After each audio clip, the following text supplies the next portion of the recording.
அனைவருக்கும் இனிய மாலை வணக்கம். அய்யனடார் ஜானகி அம்மாள் கல்லூரி தமிழ்துறை சார்பாக நிகழக்கூடிய நூல் வாசிப்பு முற்றம் நிகழ்வு 284. இன்றைய நிகழ்விலே நம்மிடையே நூல் கருத்துரை வழங்குவதற்காக இலங்கை கிழக்கு பல்கலைக்கழகத்தினுடைய மேனாள் மாணவி திருமதி சர்னிகா நிக்சன் அவர்கள் வருகை தந்திருக்கின்றார்கள். அன்னார் அவர்கள் இலங்கை கிழக்கு பல்கலைக்கழகத்திலே தன்னுடைய இளங்கலை இசை பட்டத்தினை பெற்றிருக்கின்றார். விபுலானந்தா அழகிய கற்கைகள் நிறுவனத்திலே சுமார் 1.5 ஆண்டுகள் விரிவுரையாளராக பணியாற்றி இருக்கின்றார். தன்னுடைய பட்டய படிப்பினை ஆங்கில இலக்கியம் சார்ந்து பயிற்சி இருக்கின்றார். 2021ஆம் ஆண்டு, அதாவது 2017 2021ஆம் ஆண்டு வரை விபுலானந்தா அழகிய கற்கைகள் நிறுவனத்திலே அந்த பணியாற்றிய காலத்தில் கே கிருஷ்ணபிள்ளை நினைவு விருதினை இசைக்காக பெற்றிருக்கின்றார். நடனம், வாய்மொழி பாடல், விளையாட்டு முதலான அந்த திறன்களிலே தனித்துவம் மிக்கவராக இந்த திருமதி சர்னிகா நிக்சன் அவர்கள் திகழ்ந்து வருகின்றார். கணினி அறிவியலிலும் MS ஆபீஸ் முதலான படிப்புகளை பயின்றிருக்கின்றார். 2017 2021ஆம் ஆண்டு படிக்கின்ற காலகட்டத்திலேயே தன்னுடைய இசை திறமையை நிலைநாட்டிய ஒரு மாணவி என்பதால் தான் உலக தாய்மொழி தினத்தன்று அவர்கள் நம்மளுடைய இணைய வழியாக நம்மளுடைய கல்லூரியிலே ஒரு சிறப்புரை நிகழ்த்தினார்கள். இசை சார்ந்து, இலங்கையிலிருந்து இசை சார்ந்து பேசினார்கள். இன்னும் கூட அந்த நினைவு இனிமையாக சுவை நிறைந்ததாக இருக்கிறது. அவர்களுடைய பாடல் இன்னும் கூட அந்த காதிலே ஒலித்துக் கொண்டிருக்கிறது. அவ்வளவு அழகான ஒரு குரல் வளம் மிக்கவர் சர்னிகா நிக்சன் அவர்கள்.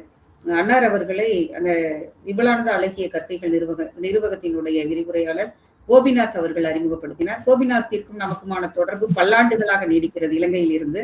அந்த அடிப்படையிலே அவர் அவருடைய மாணவியை அறிமுகம் செய்திருக்கின்றார். சர்னிகா நிக்சன் அவர்கள் இன்று இந்திய இசை கருவூலம் என்ற நூலை தேர்ந்து தன்னுடைய புலமைக்கேற்ற திறனுக்கேற்ற ஒரு நூலை தேர்ந்து வருகை வந்திருக்கின்றார்.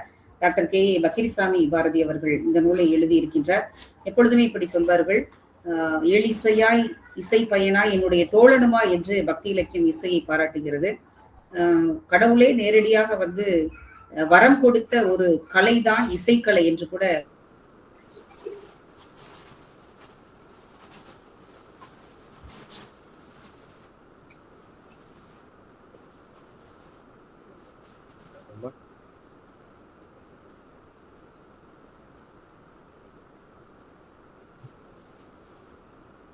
என்ன ஒலி வரலையே. ஒலி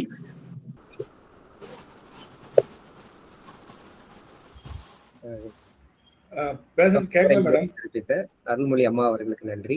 இப்பொழுது நூல் கருத்துரைக்கான நேரம்.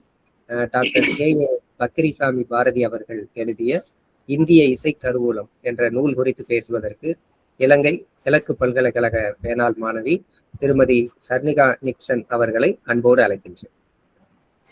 அனைவருக்கும் வணக்கம். நான் இலங்கையிலிருந்து கதைக்கிறேன். எனது பெயர் சர்னிகா நிக்சன். நான் கிழக்கு பல்கலைக்கழக சுவாமி விபுலானந்தா அழகிய கற்கை நிறுவனத்தில் 4 ஆண்டுகளாக கற்றுக்கொண்ட இசை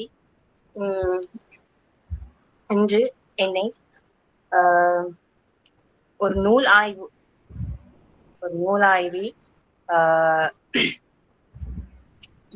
விரிவுரை செய்வதற்காக என்னை அழைத்தமைக்கு மிக்க நன்றி. அந்த நூலின் பெயராக இந்திய இசை கருவூலம் என்று சொல்லப்படும் பக்கிரிசாமி ஐயா அவர்கள் எழுதிய நூலினை பற்றி நான் இன்று சொல்லி இருக்கின்றேன். ஒரு வர்ணத்தின் ஸ்வரத்தோட ஆரம்பிக்கலாம் என்று நான் இருக்கின்றேன். ராகம் ஆரபி. பம ப பம பம கரே ரே ரே ரே மகரே ரே ச நீந்த சரி ம அன்னமே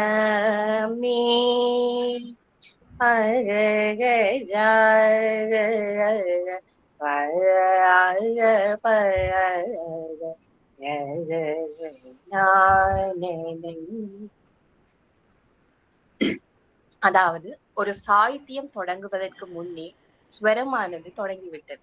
ஒரு ஸ்வரத்தில் இருந்துதான் சாகித்யம் என்பது உருவாகின்றது என்று நான் சொல்லுகின்றேன். அந்த இசையில வந்து இன்னும் மேலதிக குறிப்புகளை இந்த இந்திய இசை கருவூலம் வந்து குறிப்பிடப்படுகின்றது. இதில் வந்து முக்கிய அம்சமாக இந்த புத்தகம் கர்நாடக இசை, ஹிந்துஸ்தானி இசை மற்றும் மேற்கத்திய இசைக்கருவிகள் போன்ற தகவல்களை உள்ளடக்கியது. மேலும் இந்நூலானது 136 ராக லட்சணங்களையும் 165 இசையமைப்பாளர்களின் வரலாறு பற்றியும் குறிப்பிடப்படுகின்றது. இசையின் அறிமுகமாக இசையின் மேன்மை, இதன் தனித்துவம், சிறப்பு, ஆற்றல் என்பன இந்த புத்தகத்துல வந்து இருக்கின்றது. பாடல் இசை முக்கியமாக இதில் காணப்படுகிறது. அதாவது அப்பியாச கான உருப்படிகள், அரங்கு இசை உருப்படிகள், சபாகானம் போன்றவை என்றது. அது மட்டுமல்லாமல் இறை இசை வடிவங்கள், தேவாரம், திருப்புகழ், திவ்ய பிரபந்தம், திருவட்பா, காவடி சிந்து போன்ற இறை அம்சங்களான பாடல்களும் இந்த புத்தகத்தில் இடம்பெறுகின்றது. அது மட்டுமன்றி கிராம இசையும் அதன் தனித்துவமும் இந்த புத்தகத்தில் மிக எளிமையான, எல்லோருக்கும் விளங்கக்கூடிய வகையில் அமைந்துள்ளமை சிறப்பம்சமாகும். ராகங்களாக 72 தாய் ராகங்கள் பற்றி இந்த புத்தகம் விளக்குகின்றது. அதன் வரலாறு, அதன் அமைப்பு, விவாதி, சம்பாதி, கடபையாதி சக்கரங்கள் போன்ற 72 தாய் ராகங்கள் பட்டியல் இந்த புத்தகத்தில் அடங்கியுள்ளது. தற்கால ராக வகைகள், சேராகங்கள் பற்றியும் தாய் ராகங்கள் பற்றியும் இந்த புத்தகம் விளக்குகின்றது. ராகமும் ராக லட்சணங்கள் பற்றியும் 136 ராகங்களின் இலக்கணங்கள் பற்றியும் இந்திய இசை கருவூலம் என்ற நூலானது விரிவாக விளக்குகின்றது. தாள வகைகள் பற்றியும் இந்நூல் வந்து குறிப்பிடப்படுகின்றது. தாள வகைகள் வந்து சப்த தாளங்களான 7 வகையான தாளங்களும், 35 தாள விளக்கங்களும், 175 தாள விளக்கங்களும் மாணவர்களுக்கும் ஆய்வாளர்களுக்கும் விளங்கிக் கொள்ளக்கூடிய வகையில் இலகுவான நடையில வந்து இந்த புத்தகத்தில் வந்து நமக்கு பக்கிரிசாமி ஐயா அவர்கள் நமக்கு தந்திருக்கிறார்கள். அது மட்டுமல்லாமல் தேசாதி, சாபு தாளங்கள், 108 தாள விளக்கங்கள், பஞ்ச தாளங்கள், நவசந்தி தாளங்கள் என்பனவும் காணப்படுகிறது. தாளச பிரமாணங்கள், திருப்புகளில் காணப்படும் சந்தங்களும் அவற்றிற்கான தாள வகைகளும், சந்தத்துக்குரிய தாள வகைகளும் இந்த புத்தகத்தில் விரிவாக வந்து தந்திருக்கிறார். அது மட்டுமல்லாமல் இசை குறியீடு, அதாவது அணிகள், அது கமகங்கள், அலங்காரங்கள், சப்ததாள அலங்காரங்கள் என்று சொல்லப்படுகிறது.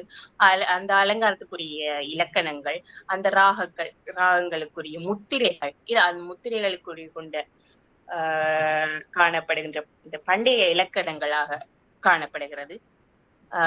கற்பனை இசை வடிவங்களாக, அதாவது ராகம், நாம பாட்டு பாடுவதற்கு முன்னே ராகம், தானம், பல்லவி, நிரவல், கற்பனாசுரம் என்பன சாகித்தியமாக, அதாவது எப்படி சொல்றேன்னா, பிள்ளைகளுக்கு, மாணவர்களுக்கு எழுத்து மூலம் எழுதக்கூடிய ஒரு தியரி முறையில இந்த ராகந்தான லட்சணங்கள் காணப்படுகிறது. குரல் இசையாக கடைபிடிக்க வேண்டிய நெறிமுறைகள், குறைகள், நிறைகள் என்பவும் இந்த புத்தகத்தில வந்து குறிப்பிடப்படுகின்றன. ஸ்வரங்களின் பரிணாம வளர்ச்சி, தனித்தன்மைகள், தற்கால இசை நிறை குறைகள், தமிழ் இசை மரபு, இந்துஸ்தானி மேற்கத்திய இசை போன்றவையும், அதாவது ஹிந்துஸ்தானி இசையில வந்து தபேலா, வேறு வேறு இசைக்கருவிகளும், அதே போல மேலத்திய இசைக்கருவிகளும் இந்த புத்தகத்துல வந்து விரிவாக குறிப்பிடப்படுகின்றது. அது மட்டுமல்லாம கர்நாடக இசைக்கும் ஹிந்துஸ்தானி மேற்கத்திய இசைக்கும் உரிய ஒப்பிட்டு, அதாவது ஒற்றுமை வேற்றுமை என்பதை பிரித்து காட்டப்படுகின்றது. இசைக்கருவிகளாக தென்னிந்தியத்துல வந்து பல்வேறு வகையான இசைக்கருவிகள் காணப்படுகிறது. வீணை, மிருதங்கம், தவில், நாதஸ்வரம், புல்லாங்குழல் போன்ற இசைக்கருவிகளையும் இந்த புத்தகத்துல வந்து குறிப்பிடப்பட்டிருக்கிறது. அது மட்டுமல்லாமல் இதுல அதிர்வுகள், அதாவது நரம்பு கருவிக்குரிய அதிர்வுகள், துளைக்கருவிக்கு, தோற்கருவிக்கு வந்து தனித்தனியாக ஒவ்வொரு கருவிகளுக்கும் உரிய விரிவான இலக்கணங்கள் வந்து இந்த புத்தகத்துல வந்து குறிப்பிடப்பட்டுள்ளது. ஸ்ருதி விளக்கங்களாக ஒலி அமைப்பு, அதாவது ஒலி, ஸ்வரத்தும் ஒரு பாடல் ஒன்றை பாடுவதற்கு வந்து ஒலி மிகவும் முக்கியமான காணப்படுது. ஒலியோட ஸ்ருதி என்பது நமக்கு முக்கியமானதாக காணப்படுது. அது எவ்வாறு மாணவர்களுக்கு கொண்டு செல்லக்கூடிய வகையில இருக்கின்றதுண்டா, மிகவும் இலகுவான நடையில வந்து இந்த அமைப்பு வந்து இந்த இதுல விரிவாக வந்து விளக்கப்பட்டுள்ளது. பாதி, சம்பாதி, அனுவாதி, விவாதி போன்ற கிரக பேதங்களும் இந்த புத்தகத்துல வந்து காணப்படுகின்றது. அது மட்டுமில்லாமல் தென்னிந்திய இசை வரலாறு எழுதப்பட்ட ஆதாரங்கள், இசை வரலாற்றின் முக்கிய காலகட்டங்கள், சான்றிதழ்கள், நிகழ்வுகள், சாதனைகள் என்பன இந்திய இசை கருவூலம் வந்து மிகவும் தெளிவாக வந்து குறிப்பிடப்படுகின்றது. தென்னிந்தியாவின் இசை மையங்களாக 166 இசை மேதைகளின் வாழ்க்கை வரலாறுகள், அவர்களின் அவர்கள் மேற்கொண்ட ஆய்வுகள், அவங்க எழுதப்பட்ட இலக்கணங்கள், பாடல்கள் என்பனவும் இந்த புத்தகத்தில் வந்து விரிவாக காணப்படுகிறது. இசை அரங்குகளில் ஒலி அமைப்பு, அதாவது குரல் நான், இசை என்றாலே முக்கியமாக நமக்கு குரல் ஞாபகம் வரும். அடுத்தது காது காது போன்றவையும் இந்த புத்தகத்துல வந்து குறிப்பிடப்பட்டுள்ளது. இசைத்தட்டுக்கள் கருவியாக ஒலிப்பதிவு நாடக கருவி, வானொலி, திரைப்படம், தொலைக்காட்சி போன்றவையிலே விரிவாக விளக்கப்பட்டுள்ளது. எல்லா இசையையும் விட கர்நாடக இசைதான் நமக்கு முக்கியமானதாக காணப்படுகிறது. ஏனென்றால் கர்நாடக இசையில் தான் எல்லா விதமான நுணுக்கங்களும் காணப்படுகிறது. நம்ம ஒரு மாணவிகளுக்கு சொல்லிக் கொடுக்கும் போது கர்நாடக இசையின் தனித்துவத்தையும் இசையின் முக்கியத்துவத்தையும் மாணவர்கள் கொண்டு செல்லும் வகையில் தான் இந்த இசையை அமைந்துள்ளது. இசையை வந்து உயிரினும் மேலும் நாம நேசிக்கணும். நேசிச்சாதான் இசையானது நமக்கு வடிவாக கிடைக்கும். மாணவர்களுக்கும் ஏனையவர்களுக்கும் படிப்பதற்கு வந்து இந்த புத்தகம் வந்து இலகுவாக காணப்படுகின்றது. மேலும் இதுல வந்து இசை மட்டுமில்லாமல் நாட்டியத்துக்குரிய இலக்கணங்களும் இந்த பக்கிரிசாமி அவர்கள் இயற்றியுள்ளார். நாட்டியத்துல வந்து எக்கச்சக்கமான நாட்டிய வகைகள் இருக்கின்றது. கதகளி, மோகினி, குச்சிப்புடி போன்ற சொல்லிட்டே போகலாம். இதுல வந்து இசையின் ஆதாரங்களாக, முக்கிய கட்டங்களாக, முக்கிய சாதனைகள் என்பன குறிப்பிடப்பட்டுள்ளது. ராகங்கள் இலக்கணங்களாக 72 மேலகர்த்தா ராகங்கள், அதற்குரிய செய்ராகங்களும் வந்து இந்த புத்தகத்துல வந்து குறிப்பிடப்பட்டுள்ளது. தனித்தனியாக ஒவ்வொரு ராகங்களுக்குரிய இலக்கணங்களும் அதற்கான சஞ்சாரங்களும் விரிவாக வந்து இந்த பக்கிரிசாமி ஐயா அவர்கள் நமக்கு இந்திய இசை கருவூலம் என்னும் புக்ல வந்து தந்துள்ளார்.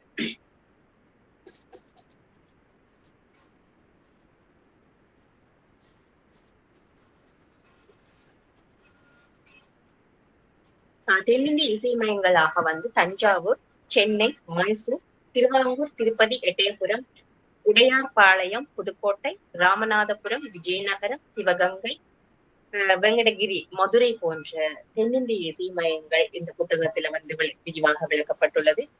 இசை மேதைகளின் வாழ்க்கை வரலாறாக வால்மீகி, வியாசர், நாரதர், ஆஞ்சநேயர், அகத்தியர், தொல்காப்பியர், திருவள்ளுவர், ஆதிபரதர், பரதர், சாத்தனார், அறிவாணர், இளங்கோவடிகள், காரைக்கால் அம்மையார், தேவார மூவர், திருநாவுக்கரசர், சுந்தரமூர்த்தி நாயனார், 12 ஆழ்வார்கள், பொய்கை ஆழ்வார், புதத்தாழ்வார், பேயாழ்வார், ஆண்டாள், நம்மாழ்வார், மதுரக்கவி ஆழ்வார், குலசேகர ஆழ்வார், திருமங்கை ஆழ்வார், திருப்பானாழ்வார், முதலாம் மகேந்திரவர்மன், மாணிக்க வாசகர், நம்பியாண்டன் நம்பி, நாதமுனி, சேர்க்லா, திருமூலர், அகத்தியர், பாம்பாட்டி சித்தர், இடைக்காட்டு சித்தர், அழுகணி சித்தர் போன்ற பல்வேறுபட்ட இசை மேதைகளின் வரலாறு காணப்படுகிறது. அது மட்டுமல்லாமல்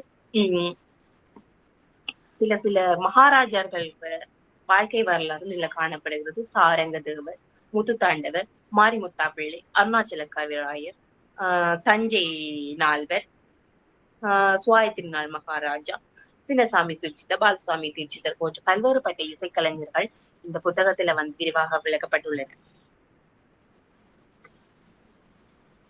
இந்த புத்தகத்துல வந்து குடுமியான் மலை கல்வெட்டு இசையமைப்பும் ஆய்வும் விளக்கங்களும் முக்கிய அம்சமாக இதுல விளங்கப்படுகிறது. இசை நூல்களின் விளக்கமும் அதாவது வேதங்கள், நாரத சிக்ஷா, சங்கீத மகரந்தம், அகத்தியம், திருக்குறள், சிலப்பதிகாரம், சங்கீத ரத்னாகரம், பிரகாசி, சங்கீத சூடாமணி, பிரபந்தம், சங்கீத சாராமிர்தம், சங்கீத சம்பிரதாய பிரதர்ஷினி போன்ற இசை நூல்களின் அமைப்பும் விளக்கமும் இந்நூலில் வந்து விரிவாக வந்து விளக்கப்பட்டுள்ளது.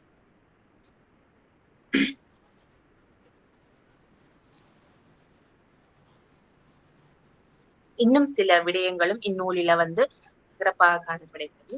இதுவே எனது நூலின் கடைசி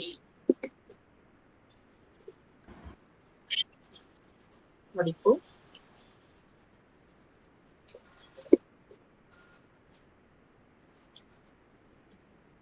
இந்த இந்திய இசை கருவூலம் மாணவர்களுக்கு இலகுவான நடையில வந்து இருப்பதனால் மாணவர்கள் வந்து இலகுவாக கற்றுக்கொள்ளக்கூடிய வகையில் இந்த இந்திய இசை கருவூலம் புத்தகம் அமைப்பானது அமைக்கப்பட்டுள்ளது. எனவே இந்த கர்நாடக சங்கீதத்தில் உள்ள அனைத்து அம்சங்களும் சிறப்புகளும் இந்த இந்திய இசை கருவூலம் வெளிப்படுத்துகின்றது. நன்றி. நன்றி. இந்திய இசை கருவூலம் என்ற நூலின் உள்கடக்கையாக இருக்கக்கூடிய இசை தொடர்பான தகவல்களை மிக அழகாக தொகுத்தும் வகுத்தும் கூறியிருக்கக்கூடிய சர்னிகா நிக்சன் அவர்களுக்கு நன்றியை தெரிவித்துக் கொள்கிறோம். நன்றி. இந்த நிகழ்வு குறித்து கருத்துரை வழங்குவதற்கு சிங்கப்பூரை சார்ந்த முனைவர் ரத்ன வெங்கடேசன் ஐயா அவர்களை அன்போடு அழைக்கின்றேன். அனைவருக்கும் வணக்கம். இன்னைக்கு நிறைய பாட்டு பாடுவாங்க, கேட்டு மகிழலாம்ன்ற ஆசையோடு காத்திருந்தேன். இருந்தாலும் ஒரே ஒரு கமகம் மட்டும் அவங்க வச்சு ஆரம்பிச்சிருந்தாங்க. மிக சிறந்த ஒரு நூல். ஆனால் அந்த நூலை என்ன வாசிக்கல இருந்தாலும் கூட சொன்ன செய்திகளை வைத்து பார்க்கின்ற பொழுது இசை சார்ந்த அத்துணை வரலாற்று பொதிவுகளும் அது உள்ளே பொதிந்திருக்கும் என்று நினைக்கின்றேன். அந்த செய்திகள் தான் சொன்னாங்க. சாகித்யம் அப்படின்னு ஆரம்பிச்சு சுரம், கர்நாடக இசை, இசைக்கருவிகள், சிறப்பு, அப்பியாசம், சபாகானம், திரை இசை, தேவாரம், திருவருட்பா, காவடி சிந்து, கிராமிய இசை, அதன் தனித்துவம், 72 மேலகர்த்தாக்கள், அந்த மேலகர்த்தாக்களுடைய இசையை பற்றிய விளக்கங்கள், தாளம் 35 175 தாள விளக்கங்கள், அணிகள் பற்றி சொல்லக்குள்ள அலங்காரம், கமகம், ராக கீர்த்தனைகள், அதனோடு தொடர்புடைய முத்திரைகள், ராகம், தாளம், பல்லவி என்கின்ற தொடர்ச்சியான பல செய்திகள் குறிக்கப்பட்டிருக்கிறது என்பதும், இந்துஸ்தானிய இசை பற்றியும் கூறப்பட்டிருக்கிறது என்று சொல்லுகின்ற பொழுது, கர்நாடக இசை இந்துஸ்தானி இசையை தொடாமல் நகர முடியாது, இந்துஸ்தானியும் கர்நாடக இசையை தொடாமல் நகர முடியாது. ஆனால் நாட்டுப்புற இசையும் அதனுள்ளே பொதியப்பட்டிருக்கிறது என்று அம்மையார் சொன்னதை கேட்டதிலிருந்து உண்மையிலேயே எல்லா இசையையும் முழுக்க இங்கே தந்திருக்கிறார் ஆசிரியர் டாக்டர் பக்கீர்சாமி பாரதி அவர்கள். 166 இசை மேதைகள் பற்றிய வாழ்க்கை வரலாறு, குறிப்பா சங்கீத மும்மூர்த்திகள் கண்டிப்பாக இருப்பாங்கன்னு நினைக்கிறேன். சங்கீத மும்மூர்த்திகள் இல்லைன்னு சொன்னா அது வந்து ஒரு முழுமை பெற்ற ஒரு இசை நூல் தொகுப்பா இருக்க முடியாது.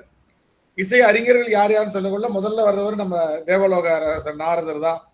அப்புறம் அவரை தொடர்ந்து இளங்கோ, ஆழ்வார்கள், தேவார பன்னிசை பாவலர்கள் எல்லாரையும் வரிசைப்படுத்தி சொன்னாங்க. இவங்க எல்லாம் எனக்கு தரப்பட்டிருக்கிறது என்பது உண்மையிலேயே ஒரு ஒரு ஒரு இசை பற்றிய, இசையினுடைய நுணுக்கம் பற்றிய, இசையை பற்றி அறிந்து கொள்ள வேண்டும் என்று நினைத்தால் இந்த நூல் பயனுள்ளதாக இருக்கும் என்று எண்ண தோன்றுகிறது. அந்த அளவில் அவ்வளவு செய்திகளை கொஞ்ச நேரத்தில் அவங்க ஒரு 20 நிமிஷத்துல கொடுத்துருக்குறாங்க. ஆனா இதுல குறிப்பா தேவார இசையை பாடுகின்ற போது என்ன வகையான பாடல்களை அவர்கள் பாடினார்கள், என்ன வகையான இசை பயன்படுத்தினார்கள் என்ற குறிப்பு இருக்குதா, அல்லது வேறு சில குறிப்புகள் அதில் வந்திருக்கிறதா என்பதெல்லாம் பார்க்க வேண்டியிருக்கிறது. இன்னும் குறிப்பாக சொல்ல போனால் மகாகவி பாரதி தான் எழுதிய அத்துணை பாடலுக்கும் இசையை குறித்து விட்டுதான் பாடலை எழுதுவான் என்று ஒரு செய்தி இருக்கிறது. அது எந்த அளவுக்கு உண்மைன்னு தெரியாது. நாம் எழுதுகின்ற பொழுது அத்துணை தன்னுடைய கவிதைகளுக்கும் இசையை குறித்து விட்டு தாளம் எல்லாத்தையும் குறிச்சுட்டு தான் எழுதுவான் அப்படின்னு இருக்கு. அது மாதிரி இசை என்பது அது நம்மை ஈர்த்து அரவணைத்துக் கொள்ளக்கூடிய அற்புதமான ஒன்று. அந்த இசையை பற்றிய ஒரு வரலாற்று பொதிவுமிக்க ஒரு நூல் நமக்கு கிடைத்திருக்கிறது என்பதை அவங்க ரொம்ப அழகா சொன்னாங்க. சர்னிகா நிக்சன் ரொம்ப அழகா சொன்னாங்க. இன்னும் நிறைய விரிவான செய்திகளை நம்ம புத்தகத்தை படிச்சா தெரிஞ்சுக்கலாம் என்ற நல்ல நோக்கம் இருக்கிறது. உண்மையிலேயே ஒரு நல்ல நூல் வரலாற்றினை, நூலினுடைய ஆய்வினை கேட்ட மனமகிழ்வு இருக்கிறது. அவருக்கு என்னுடைய வாழ்த்தும் பாராட்டும். தொடர்ந்து இது போன்ற நிகழ்வுகளை நடாத்தி கொண்டிருக்கின்ற ஐயனாடார் ஜானகி அம்மாள் கல்லூரியினுடைய தமிழ்துறை, அது இப்போது 284 அப்படி நிமிர்ந்து பார்க்கிறேன், மலைப்பாக இருக்கிறது. எத்தனையோ ஆண்டுகள் கடந்து வந்துட்டோம். இவ்வளவு சிறப்பான ஒரு நிகழ்வை தொடர்ந்து நடத்திட்டு இருக்கிறோம்.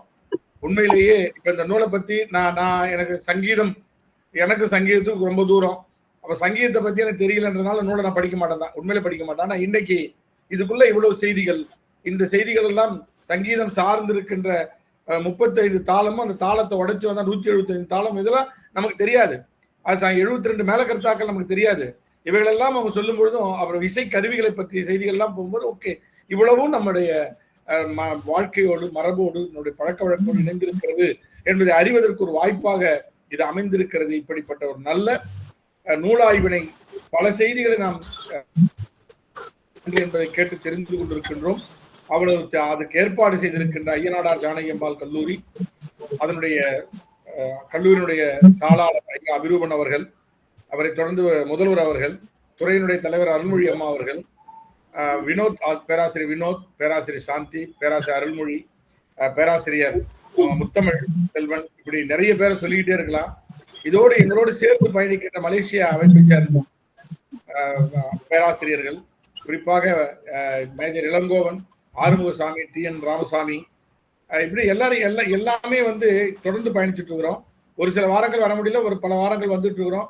ஆனா என்ன ஒரு மகிழ்ச்சியான விஷயம், இது கொஞ்ச நேரம் தான் சொல்றேன். என்ன மகிழ்ச்சியான விஷயம்னா, இவைகளை படித்து அறிவதை விட, படிக்கிறது பக்கம் பக்கமா புரட்டி படிக்கிறதை விட சுருக்கமாக அரை மணி நேரத்தில் அந்த செய்திகள் நம் மனதில் பதிய வைக்கப்படுகின்ற பொழுது, எங்கேயும் ஏதாவது செய்திகள் பேசணும்னா எனக்கு உடனடியா அது மனதிலிருந்து வெளியே வந்து அது பேச முடிகிறது. இந்த நூல் அதற்கு உதவியாக இருந்தது, அதற்கு காரணமாக இருந்தது ஐயனாடார் ஜானகி அம்மாள் கல்லூரி என்று எண்ண தோன்றுகின்ற அளவிலே மிக அழகாக நடத்தி கொண்டிருக்கின்ற நிகழ்வு மேலும் தொடர வேண்டும். இது போன்ற நல்ல நிகழ்வுகளை கலந்து கொள்ளுகின்ற நல்ல மனமகிழ்ச்சியோடு அந்த ஐயனாடார் ஜானகி அம்மாள் தமிழ் துறையை வாழ்த்துவதும், அதில் கலந்து கொண்டு நாம் அத்தனை பேரையும் வாழ்த்துவதும், வாய்ப்புக்கு நன்றி பாராட்டி விடைபெறுகிறேன். நன்றி, வணக்கம்.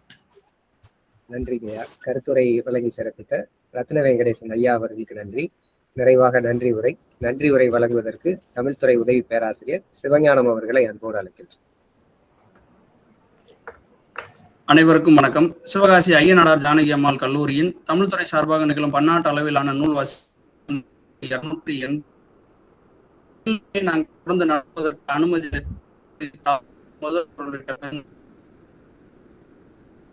அறிமுகம் செய்த தமிழ் நன்றி. துறை தலைவர் முனைவர் சந்திரகுமார் ஐயா அவர்களுக்கு நன்றி. இன்றைய நூல் கருத்துரையாளராக நம்மிடையே இலங்கை கிழக்கு பல்கலைக்கழகத்தின் மேனாள் மாணவி திருமதி சர்னிகா நிக்சன் அவர்கள் டாக்டர் KA பக்ரிசாமி பாரதி எழுதிய இந்திய இசை கருவூலம் என்னும் நூல் குறித்து சிறப்புரையாற்றினார். தொடங்கியமை, சுரத்திற்கு சாங்கியம் உருவானதாக கருந்தியமை, கர்நாடக இசை இந்துஸ்தானிய இசையினை மையமாக கொண்டு 156 லட்சணங்களை குறிப்பிடும் பணம், திருவருட்பா, காவடி சிந்து, திருவிசைப்பா, கிராமி இசை போன்ற பொருண்மைகளை கொண்ட நூல், ராக வகைகளையும் தாள வகைகளையும் பட்டியலிட்டு எடுத்துரைத்தமை, இசை குறியீடுகளான அணிகள் உத்தி நிலைகளை கூறியமை, குரல் இசையாளர்கள் கடைபிடிக்க வேண்டிய நிறைகள் குறைகள் பற்றி எடுத்துரைத்தமை, மேற்கத்திய இசை கருவிகள் பற்றிய செய்திகள் இடம்பெற்றமை, நரம்பு கருவிகள் தோல் கருவிகள் பற்றிய விரிவான விளக்கங்களை கூறியமை, ஒலி சுதி குறித்த கருத்துக்கள், வாதி சம்பாதி போன்ற செய்திகள், இந்தியா இசை கருவூலமாக விளங்கிய நிலைப்பாட்டினை கூறியமை, ஒளிப்பதிவு நாடாக்கள், வானொலி, தொலைக்காட்சியின் பங்களிப்பு பற்றி உரையாற்றியமை, கர்நாடக இசையின் தனித்துவத்தை கூறிய பாங்கு, நாட்டிய வகைகளை எடுத்துரைத்தமை, 72 ராகங்கள் குறித்து கூறியமை, தென்னிந்திய இசை மையங்களையும் மேதைகளையும் பட்டியலிட்டமை, குடுமியான் மலை கல்வெட்டில் இடம்பெற்ற இசை பற்றிய செய்திகளை கூறியமை, இவ்வாறாக இந்நூலில் இடம்பெற்றுள்ள செய்திகளை சிறப்பாகவும் திறம்படவும் எடுத்து கூறி உரையாற்றிய அம்மா அவர்களுக்கு நன்றி. இந்நிகழ்வு குறித்து கருத்துரை வழங்கிய சிங்கப்பூரை சேர்ந்த முனைவர் ரத்ன வெங்கடேசன் ஐயா அவர்களுக்கு நன்றி. தொடர்ந்து நூல் வாசிப்பு என்ற நிகழ்ச்சியில் பயணிக்கின்ற மலேசியாவை சேர்ந்த முனைவர் அருள்நாதன், முனைவர் குணசீலன் சுப்பிரமணியன், திரு மேகவர்ணன் ஜெகதீசன், திரு கோவிந்தராஜன், திரு சவுந்தர பாண்டியன், திரு மேஜர் இளங்கோவன், திரு ஆறுமுகசாமி, திரு ராமசாமி ஐயா போன்றோருக்கும் நன்றி. இந்நிகழ்வில் இணைந்துள்ள உள்நாடு மற்றும் வெளிநாடு வாழ் தமிழ் ஆர்வலர்கள், பேராசிரியர்கள், ஆய்வு மாணவர்கள் உள்ளிட்ட அனைவருக்கும் நன்றி. புத்தகங்கள் மனித வரலாற்றின் கண்ணாடிகள், அவை மனிதனின் கடந்த கால பிழைகளையும் எதிர்கால நம்பிக்கையையும் காட்டுகின்றன என்னும் சிந்தனை வரிகளோடு மீண்டும் அடுத்த நூல் வாசிப்பு முற்றத்தில் நல்ல நூலோடு சந்திப்போம். நன்றி.